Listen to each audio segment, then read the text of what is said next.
Hi எல்லாருக்கும் வணக்கம். Welcome to today'smenu.com. இன்றைக்கி நம்ம என்ன மெனு பார்க்க போகிறோம் அப்படின்னு பார்த்தீங்கன்னா, ரொம்ப ஈஸியான ஒரு ரெசிபி தான் பண்ண போகிறோம். கப் கேக் தான் பண்ண போகிறோம். குட்டீஸ் கூட இது ஈஸியாக பண்ணிடுவாங்க. ஓகே, இது எப்படி பண்ணுறதுன்னு பார்க்கலாம் வாங்க. இதுக்கு நான் புர்பான் பிஸ்கெட் தான் எடுத்து வச்சுருக்கேன். ஒரு பேக்கெட் எடுத்து வச்சுருக்கேன். இப்போது இது நடுவில் இருக்கிற இந்த க்ரீமெல்லாம் நம்ம இப்போ தனியாக எடுத்து வச்சுக்கலாம். இதுக்கு நீங்கள் எந்த பிஸ்கெட் வேணால், சாக்லேட் பிஸ்கெட் எது வேணால் நீங்கள் எடுத்துக்கலாம். ஆனால் க்ரீம் இருக்கிற மாதிரி பார்த்துக்கோங்க. இப்போ நம்ம தனியாக எடுத்து வச்சுருக்கிற இந்த பிஸ்கெட்லாம் ஒரு மிக்ஸி ஜாரில் போட்டு நல்லா பவுடராக ரெடி பண்ணி எடுத்துக்கலாம்.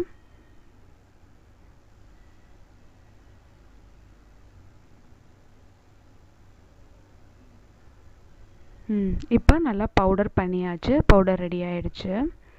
இப்போது ஒரு கனமான பாத்திரத்தில் நான் 1 கப் அளவுக்கு தண்ணி விட்டுறேன். தண்ணி விட்டுட்டு இதை ஒரு 5 மினிட்ஸ் வரைக்கும் நம்ம அடுப்பிலே வச்சுருக்கலாம்.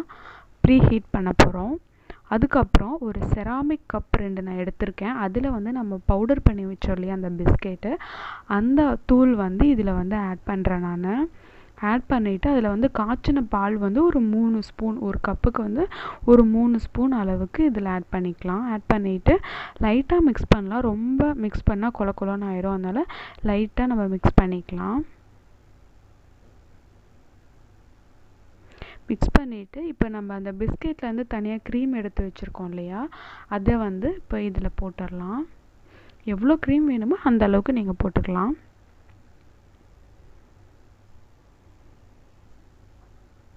இப்போ லைட்டாக இதை மிக்ஸ் பண்ணிக்கலாம். ரொம்ப மிக்ஸ் பண்ண வேண்டாம்.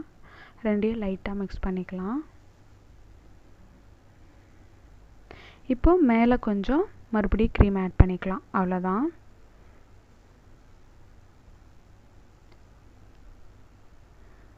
இப்போது தண்ணி ஹீட் ஆகிடுச்சு. ஒரு ஸ்டாண்டு வச்சுட்டு அது மேலே ஒரு சில்வர் பிளேட் ஒன்று வச்சுக்கலாம். வச்சுட்டு இந்த 2 கப்பையும் அதில் வச்சிடலாம்.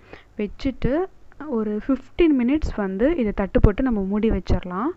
லோ ஃப்ளேம்லே தான் இருக்கணும். 15 மினிட்ஸ் வெயிட் பண்ணலாம்.